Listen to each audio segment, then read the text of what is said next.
안녕하세요. 이번에 오픈형 멘토링 ML 세션을 맡게 된 김도훈입니다. 귀한 시간 내주셔서 감사합니다. 시작하겠습니다. 네, 일단은 제 배경에 대해서 먼저 좀 설명을 드려야 될 것 같은데요. 아무래도 이제 ML이라는 타이틀을 달고 이제 여기 멘토링 세션을 열게 되었지만은 이제 제가 하고 있는 분야는 이제 정확히 말하면은 컴퓨터 비전이라고 하는 굉장히 좁은 영역이고요.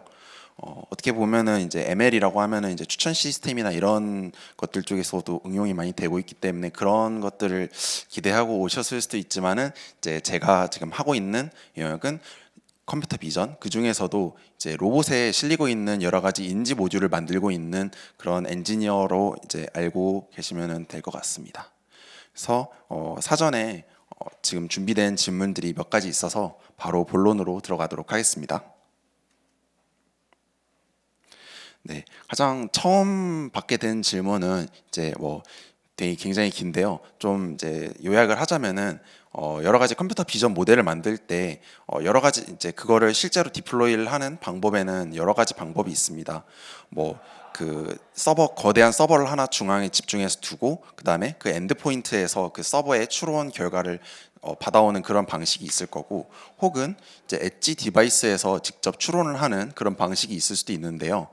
여기 질문자분께서는 이 둘 중에서 어떤 방법을 사용을 하고 그리고 그 두 사이에 이런 기법들을 사용하는 이유가 결국에는 이제 추론 시간과 정확도 사이의 트레이드오프 때문에 사용을 하는 것인데, 이 트레이드오프를 어떻게 맞추는지, 그리고 어떤 부분을 좀 더 중점을 두는지, 그런 질문이 되겠습니다. 일단 결론부터 말씀을 드리면요. 아까 세션 2를 혹시 들으신 분이 있을지는 모르겠지만 아마 질문자분은 들으셨을 것 같아요. 거기에서 이제 소개된 바와 같이 저희 이제 로봇에 실리는 알고리즘 같은 경우에는 이제 거대한 그런 모델을 싣기보다는 그 엣지 디바이스에서 이제 실시간으로 돌아갈 수 있게 가벼운 모델을 경량화해서 싣는 그런 것이 이제 대세가 되겠습니다. 저희뿐만 아니라 굉장히 많은 업체에서도 이제 그런 엣지 디바이스에서 작은 모델을 실시간으로 돌리는 거를 굉장히 이제 많이 시도를 하고 있는데요. 아무래도 이제 그 중앙에다가 서버를 두게 되고 거기에서 이제 엔드포인트에서 이렇게 통신을 왔다 갔다 하는 거는 레이턴시 이슈도 있고, 특히 이제 로봇은 실시간으로 동작해야 되기 때문에 그런 레이턴시에 더 민감한 경향이 있거든요. 그래서 아마 이제 그거에 대한 대답은 될 것 같고요.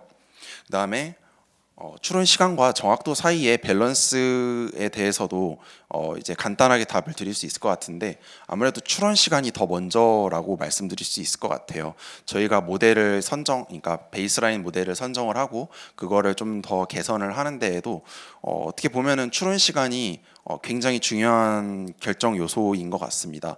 아무리 모델이 좋고 그 모델이 성능이 잘 나온다고 하더라도 이게 실시간으로 동작하지 않으면, 그리고 그게 이제 정확도도 중요하지만은 결국엔 다른 모듈과 맞물려 돌아갈 때 그 이제 다운스트림 모듈, 그러니까 그 퍼셉션에서 나온 그 결과물을 받는 그런 플래닝 모듈 같은 것들도 있는데, 그런 모듈들이 이제 제 시간 안에 입력을 받지 못하면은 로봇이 정상적으로 주행을 할 수가 없기 때문에 결국에는 추론 시간이 굉장히 하드한 그런 컨스트레인트로 작용을 하게 되는 것 같아요.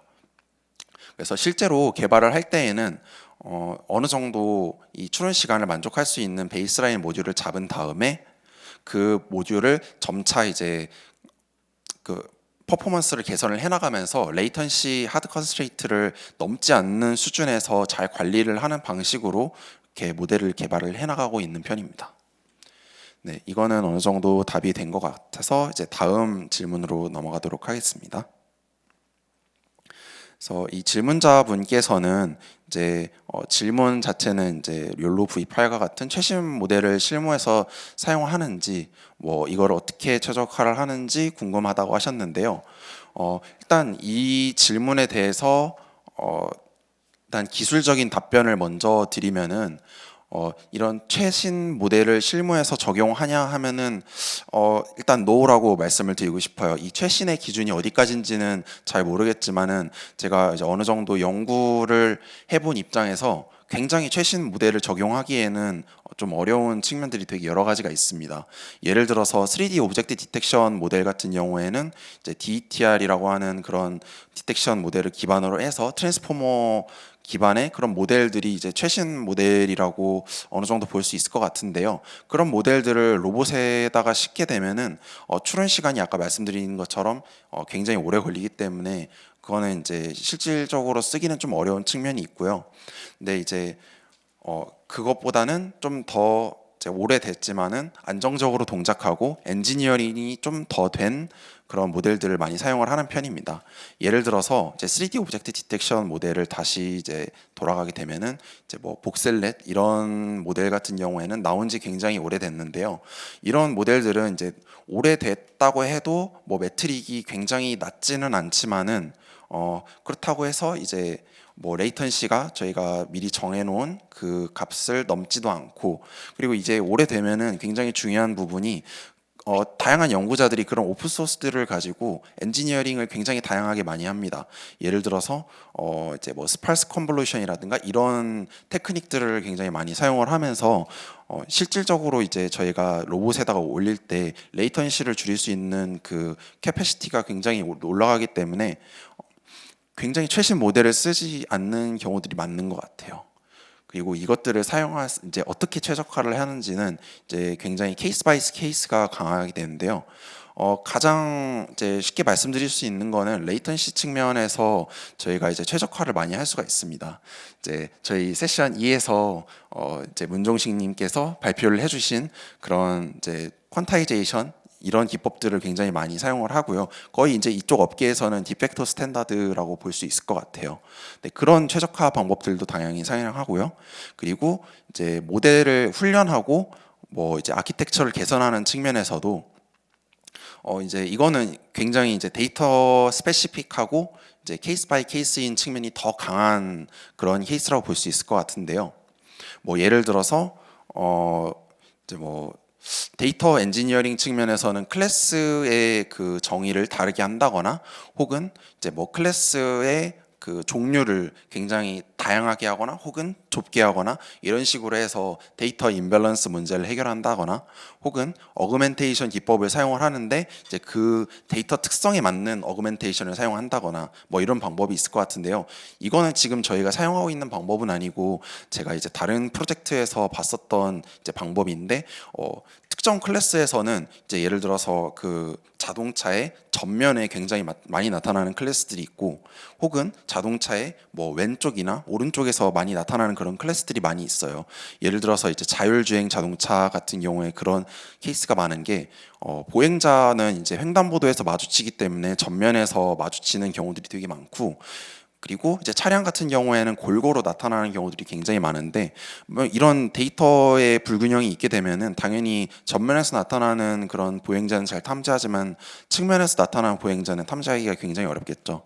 그래서 그런 것들을 방지하기 위해서 뭐 포인트 클라우드 전면에 있는 보행자를 측면에다가 좀 더 바이어스를 시켜가지고 복사 붙여넣기를 한다든가 이런 방식으로 어그멘테이션을 하는 케이스들도 많이 봤습니다.